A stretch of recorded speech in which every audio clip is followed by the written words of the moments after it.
Welcome, everyone, to the Bridgestone Canadian Superbike Championship podcast. Myself, Marshall Ferguson, alongside Colin Fraser. This is the round two recap. We had a heck of a weekend out at Grand Bend.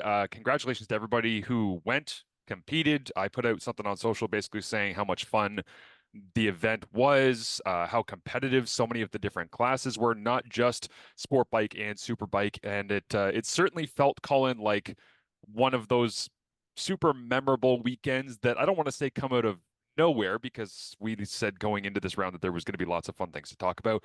But when you end up throwing in some of the wild cards and the locals and everything else, and they really show out, and then you go, all of Saturday, we're staring down bands of rain coming off, and we see the dark sky just up the lakeshore from us.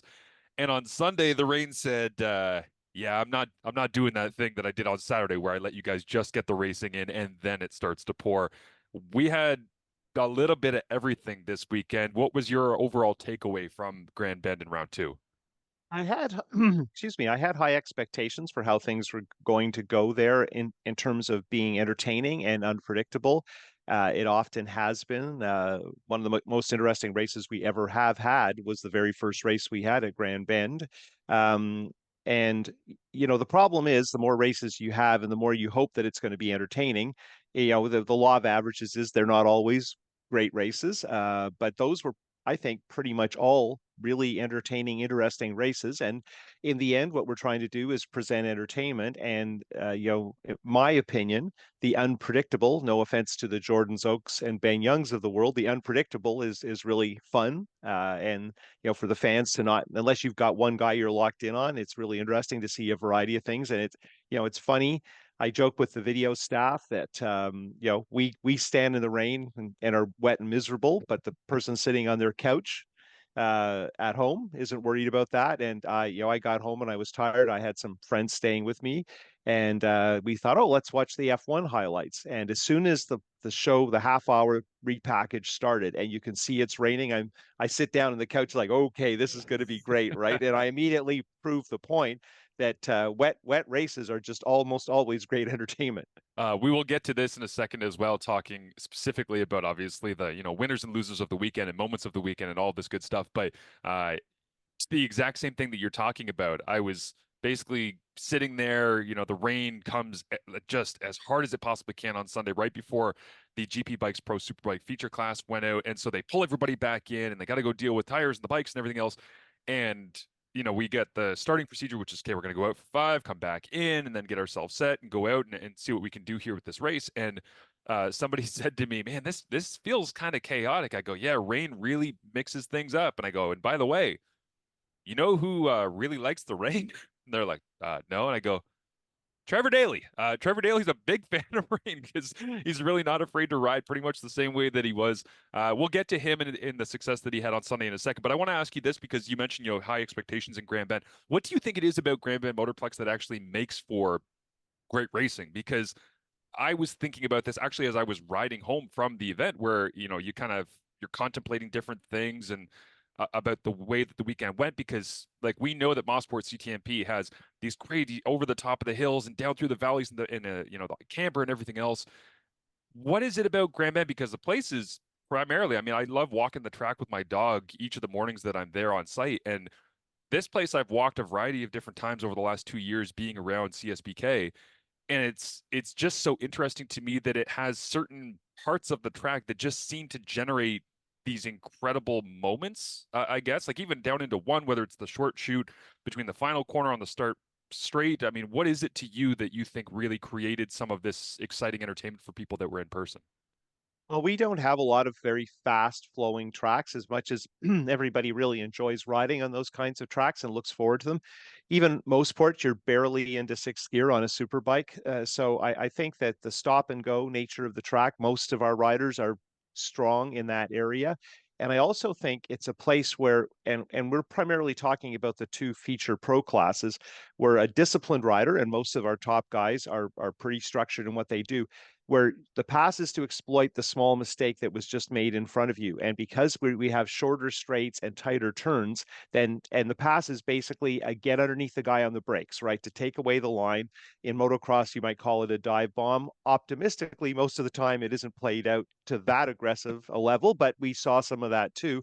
But the other thing too is the riders are all pretty realistic that jam on the brakes up the inside, sweat it out, move them over, particularly at the first four turns, which we call the bus stop. And as is typical in Canada, that's right where everybody's watching. So most of the tuners, most of the fans, most of the teams, they're seeing that particular aggressive structure of how they race. And you get further away and it flows. And the launch, Ben will tell you the launch onto the back straight, and particularly the trip through the carousel is really the centerpiece of building the lap, because it's a little bit faster, and faster areas you can make more time if you're disciplined in your approach. But the stop and start is what really ends up being everything at Grand Bend.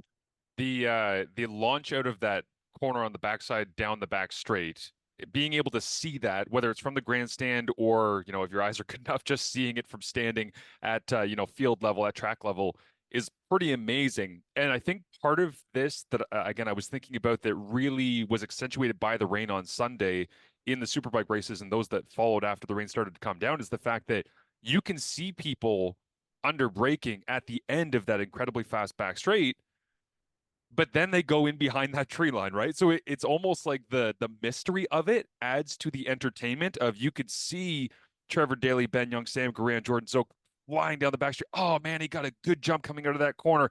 You see the speed build up, and then you get this 2 or 3 second window of who's going to be hardest on the brakes, who's going to try and lunge down the inside on that wide sweeping right hander. And as they come through, you don't know until they all of a sudden come bursting back out onto that front straight. And it's kind of, from a psychology perspective, as a fan, it creates a level of, there's speed, there's mystery, there's entertainment, and there's the sudden rush of, did he get him? Did he not get him? Bang, come around the corner and all, oh, right. And so when you get that time after time after time, especially with the racing that we got this weekend, the competitiveness of it, it seems like that again was just accentuated, whether it was rain or not. It's interesting because when you can't see the whole track, and of course at places like Canadian Tire Motorsport Park, you can't see the whole track, but it's you kind of get into a numbers game. 5 guys were in the lead group, away they go. When they reappear, the first thing you do is count, right? Yes. And at Grand Bend, it was happening a lot that, we seem to be one number short of where we were when I saw these guys 15 seconds ago. And a lot of it happens either into the carousel on the very hardest braking, and it's pretty bumpy on the entrance there. That's what caught out Elliot Vieira on Saturday's Econo-Loop Sport Bike race, but also the corner, the fairly fast left-hander onto the front straight is bumpy. And if you are very, very aggressive looking for lap time there, the way Trevor Daly frequently is, it's a place where things can go wrong and people run out of road there. So those are, 2 turns on either end of or 2 sections on either end of the carousel where a lot of stuff happens. And from the main viewing area, you don't see that part of the track. Yeah, absolutely. Absolutely. Let's you know what, you mentioned Elliot Vieira there. I'm going to begin, I guess, our section here of reviewing some of the things that we'll weave into, who won the races and what the stories were. But I hate that I'm making Elliot a loser of this weekend. The reality is, it was a tough weekend for him. And you end up basically not being able to finish the 2 races in sport bike, and seeing him come back the second time on the Sunday was pretty heartbreaking, because he goes off in turn 1, and it's the second day in a row where his bike is banged up and all the rest. And again, you're talking about the unique setup of, turn 1 and the bus stop and all the rest, where everybody's basically watching it from there. And he ends up getting off the bike and just flipping his visor open and starting to undo his gloves and just put his head down and walked directly through the crowd. And whether it was the medics that were there to check in on him, or if it was fans or family, or there were multiple people that were just, oh my goodness, are you okay? And you don't typically get that where you're walking directly through the main grandstand area. And Elliot, because of where he went off, which is the high action area, as we've said, walked right through it. And it was kind of heartbreaking, because he just walked right through the grass field past the podium that he very likely could have been on either of those days in pro sport bike, because he was on pole. and having him not be able to finish, we all know that the talent, the skill, the bike, like he's got all of these things that I think will show out as the season goes on. Uh, but that was just a really, really tough weekend for him and his experience. And it was kind of punctuated in my mind. You know, we're not talking about our moments of the weekend, but that is a moment that sticks in my head is him walking past the podium, undoing his gloves with just his head down, going, I can't believe I have another race here that I haven't been able to finish. Well, he was expected to do well at Daytona this year, and a variety of family issues kept him from going. Arguably, that let him be better prepared for the start of the Canadian season because he didn't burn through a bunch of equipment at Daytona as some of our racers did.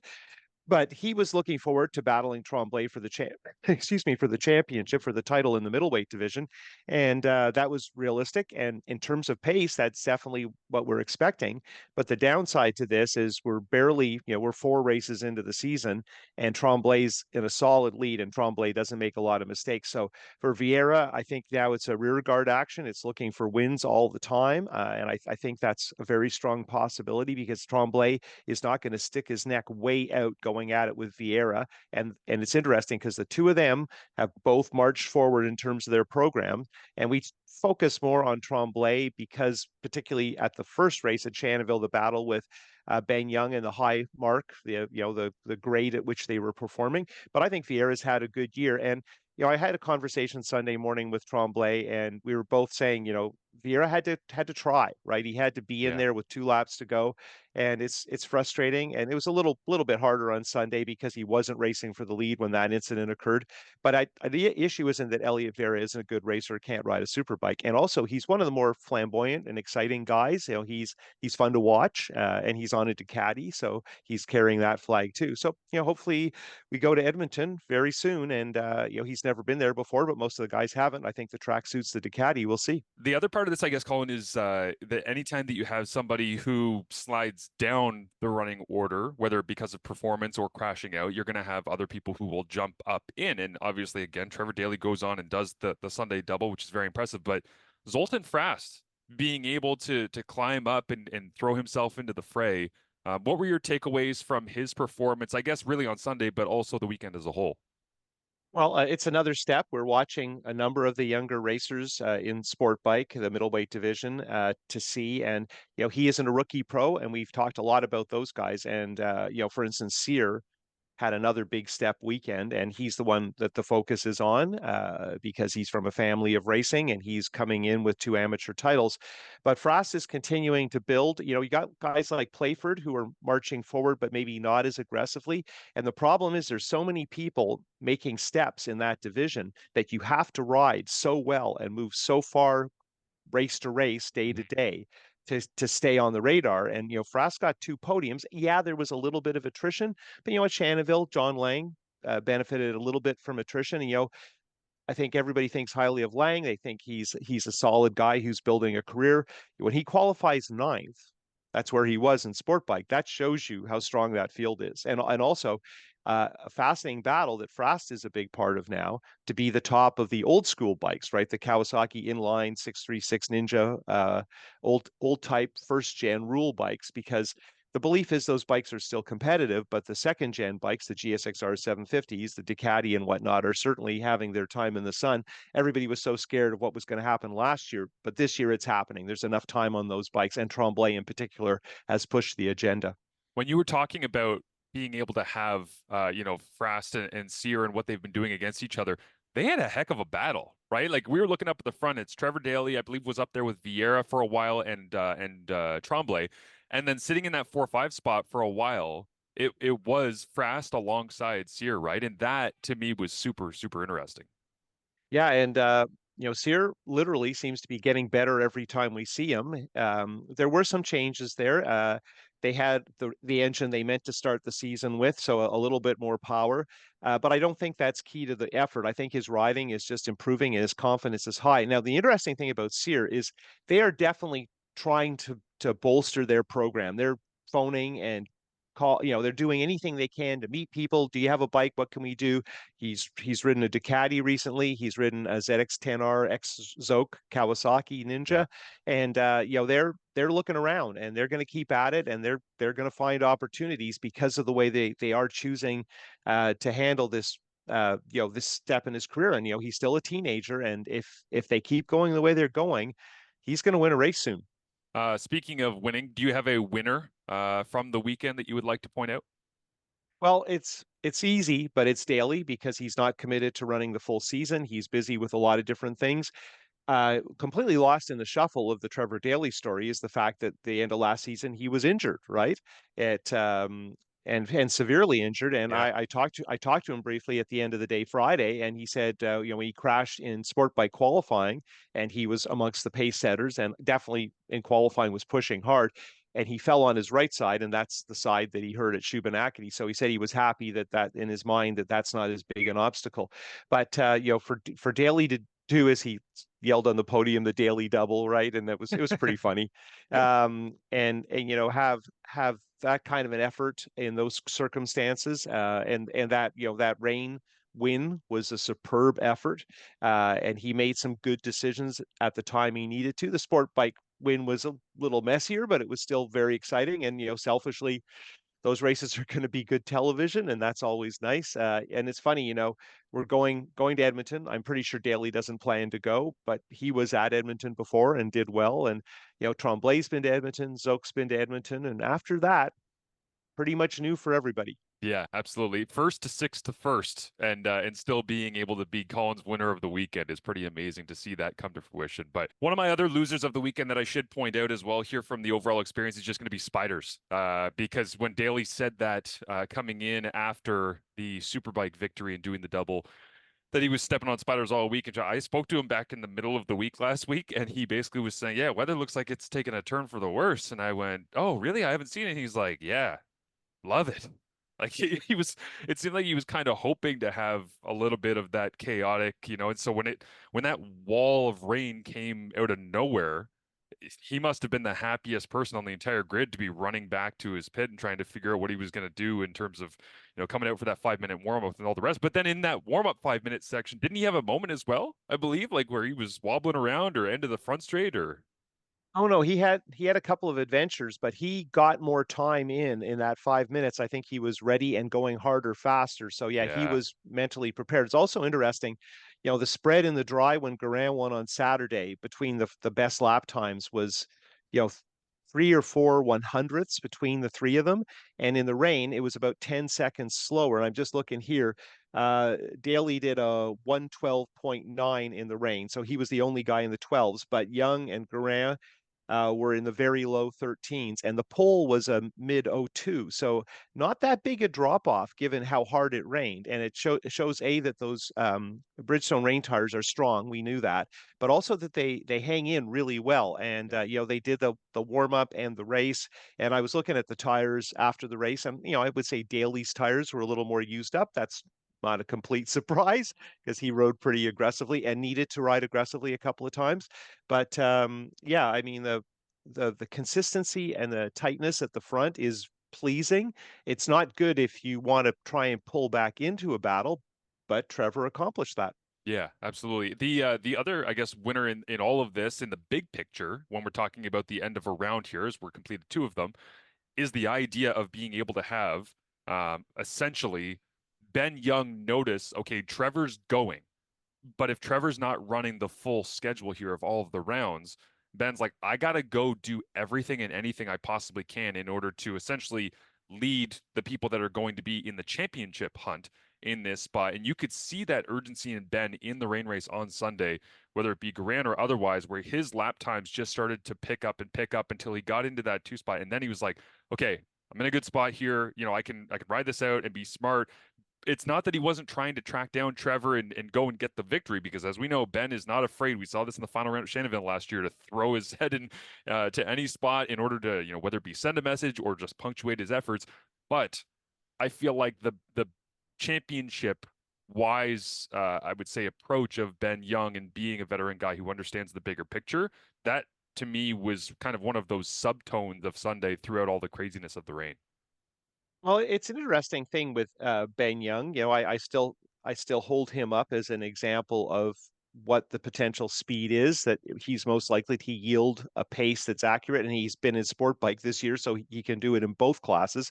Um, but yeah, you're right. He doesn't need to win all the time. I've played up that I think he was trying to win all the races. He's not going to do that this year. He's no longer in the sport bike, and it's nice that Sam Grant won on Saturday with Ben Second, his teammate. Although they're not out of the same truck and trailer, and another teammate who built the bikes for Daytona, those two Suzukis, won on Sunday. So he didn't really, it didn't hurt him a lot in points, but I don't imagine he's thrilled. He's used to winning, and I think that a couple of things didn't break his way, and I think he has some ideas about why that happened, but I don't necessarily seeing him be as generous. Garant has his first win, Daly has his first win. Those guys probably don't need more help from Ben Young, The, if indeed they had help from Ben Young. Right. And I would say that he did a lot of being a very good teammate, whether that being a Daytona teammate to Trevor Daly or being a BMW teammate to Sam Grant. And yeah, I agree with you. I think this is the part of the season where it's going to switch from, I was doing the things in Japan at Suzuka, and then I come back and I'm a little tired trying to get the body clock right and do this, and then these guys go on, they get their victories, and I think he's just going to go to Edmonton and be like, it might be like race number 2 in Shannonville was, where Ben just checks out and says, like after he had that sport bike crash, okay, enough of this. I am who I am. I need to prove who I am, and he might just go crazy when we're in Edmonton. But again, it's one of those places that not a lot of people are familiar with, so we'll see exactly how it turns out. Well, when last we were in Edmonton, Jordan Zoke was riding for BMW, and he was the guy in the series. The year before, Christie had won, and Christie had been to Edmonton. But Jordan showed up. He hadn't been to a regional or anything like that. And Friday morning, he threw down right away. So had never been on the track before and was way under the lap record, faster than Christie had gone the weekend before at the regional. And at that point, Jordan was Ben Young maybe plus. And there wasn't a lot of thought that he was going to have a lot of tough opposition. And, there were other people like Christie and Tremblay at that time in Superbike who were going to have good races. And some of the locals did very well and up their pace. But, our expectation is, even though he doesn't know the track, I wouldn't be surprised if on Friday morning, Ben Young is the fastest guy.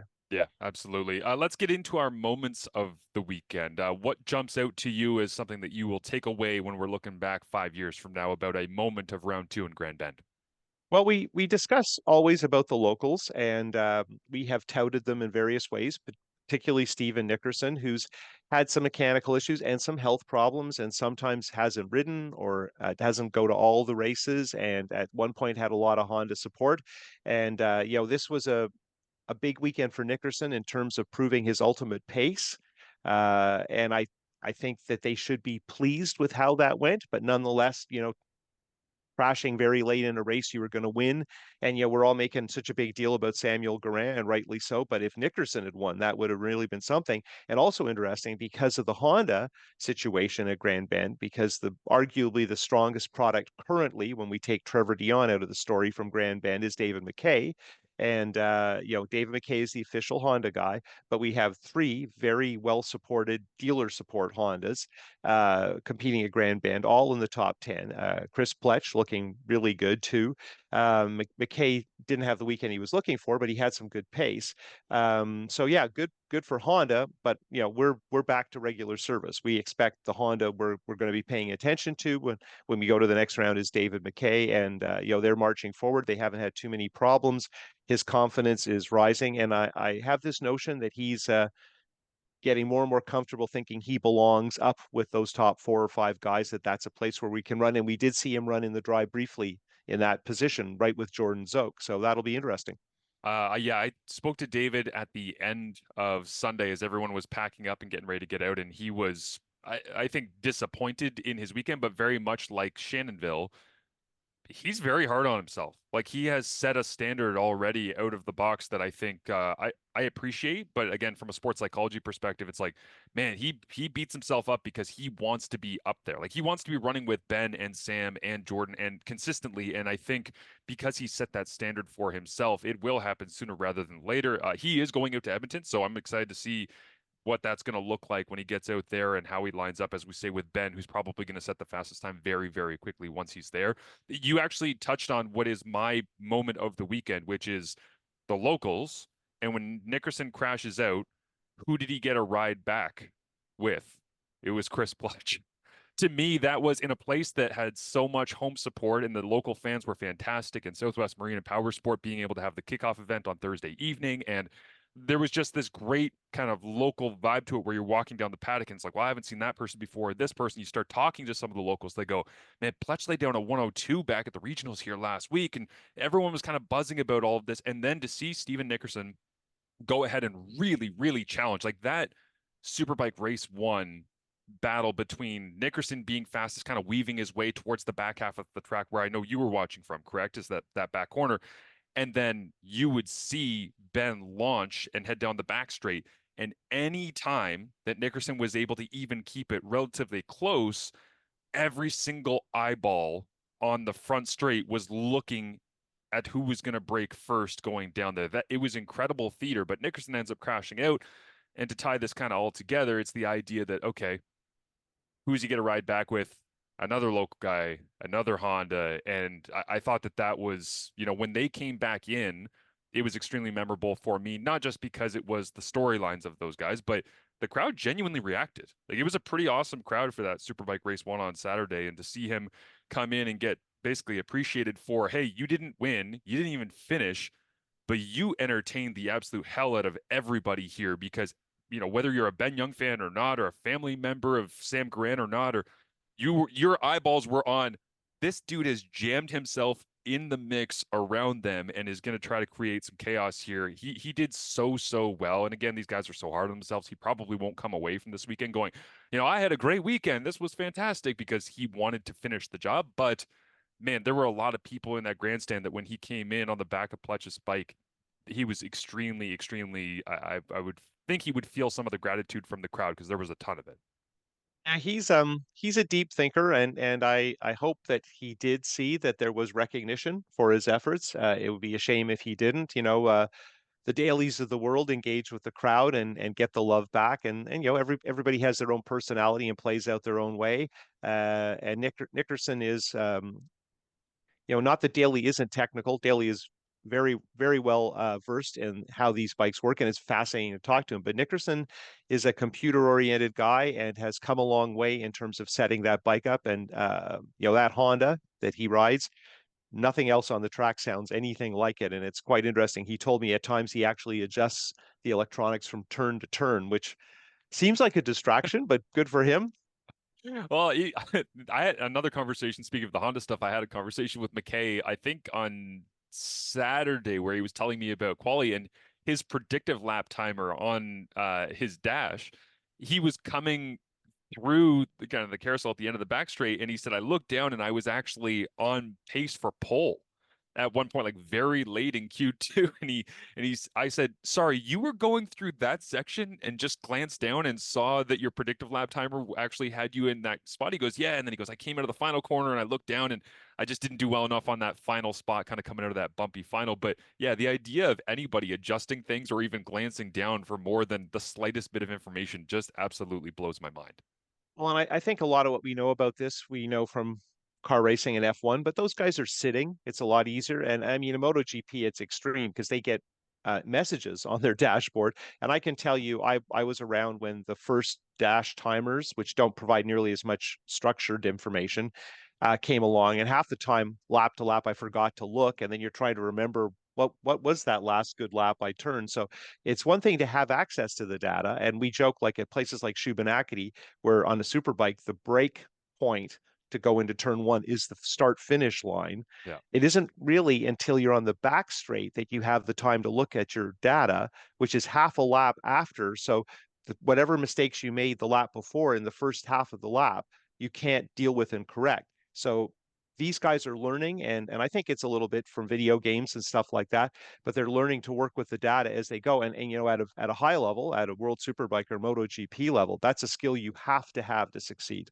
Yeah, absolutely. That is going to do it for us breaking down the moments, the winners, the losers, a great round two in Grand Bend. The last thing I want to ask you before we get out of here is just a little bit of historical context because I always like picking your brain on this stuff. And I like throwing curveballs at the end of the podcast just because it's fun.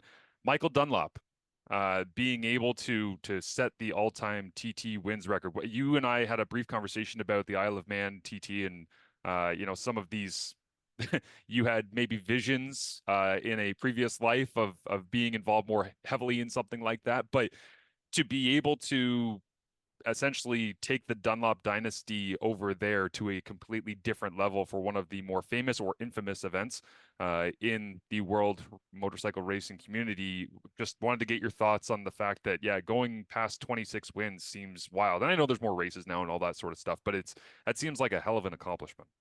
Oh, it's a fantastic achievement, and he's Trevor Daly type character, right? He's definitely an I did it my way guy, and he has not always ridden the bikes we thought he would. He's switched teams during the weekend. He's changed tire manufacturers on the fly. I mean, he's an independent guy. I don't particularly know him. I know his older relatives who've one of whom very famously has passed away, and have seen, well, fortunate enough to get to see those guys race. And the important message, in case somehow you missed it, is that the Irish street racers are absolutely as tough as nails. You Yeah. just can't imagine what these guys put themselves through, and they are they have a level of focus that's pretty astounding. And I think he's deserving of that record. And I think it's almost a little bit like, for a long time, we never thought anyone would eclipse Crevier's record.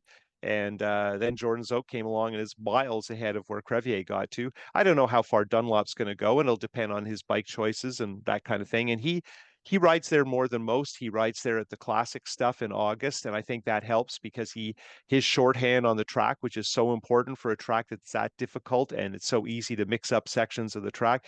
He has that time on the track, which is always important for all racers. But when the track's 37 miles long, it's absolutely crucial. So, Yeah. the funny thing is, you could argue that although he's racing at the Isle of Man, very difficult track, he's maybe safer because of the amount of background and knowledge he has compared to almost anybody else in the race. Yeah, it's a great point. And I do love the idea of the synergy of the weekend being Isle of Man and Michael Dunlop and Trevor Daly, where it's like guys that do it their own way, right? Like it's a great point by you, Colin. I did see, by the way, if anybody wants to check this out on YouTube, there's a YouTube short. I just went to YouTube yesterday and searched Isle of Man 2024 because I wanted to see if there was some highlights and a couple of things here and there. And the first video that popped up, probably because it was going viral and I didn't even know until I searched for it, but was Michael Dunlop had a visor issue and the one side of his visor popped out somewhere on the track. And so you can hear somebody with a phone and he rides right towards them and you hear, da, da, da, da, and he goes down the gears as hard as he can, throws the brake on, and he starts basically trying to smash his visor back into the clips in his helmet. If you think your job is stressful, watch this video and it will make you feel at peace for how incredible he is essentially trying to cram it in and he's shaking because he knows how much time he's losing with every attempt to put the visor back in and he's doing it and then he just screams because he knows he can't do it without taking the helmet off, takes the helmet off, you don't even see the bike that goes past him, and he's got his helmet off and he crams it back in, throws it on his head, puts his gloves back on, basically doesn't even touch his bike before and he's just completely gone. I'm like, that is the most stressed I have ever seen someone, and he is an expert at what he is doing there. And I just, it was incredible to watch that video because I'm watching it and I was cringing, going, "Oh my God, this guy knows how much time he's losing doing this, and he's so angry and so stressed."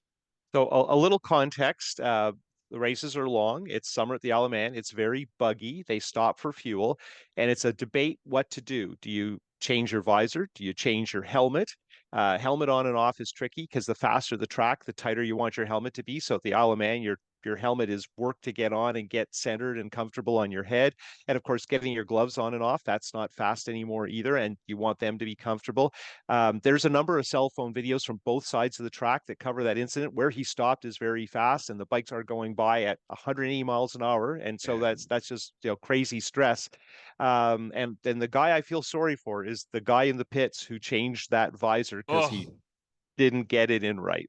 I And he represents that helmet company, so I can't imagine what those discussions are like. And I mean, my attitude was always change the helmet because you don't have to deal with the visor. And some visors click, some do up. We discuss all the time. Are you sure it's on? And a couple of times, pretty much everyone who's ever raced has had a visor problem, and there's not a lot you can do about it other than come in. Yeah, I agree with you. My first thought on that, aside from the stress of it, went to, oh, the person who put that visor in. That's got to be just such an incredibly terrible feeling. But this has been a lot of fun breaking down round two in Grand Bend. Colin, thank you as always. We are in Edmonton under 2 weeks now. We're about 12 days away, 11 days away from being out in Edmonton. So one weekend off. And then right back at it for what should be another fantastic round of Bridgestone CSBK action. We'll talk to you soon, okay?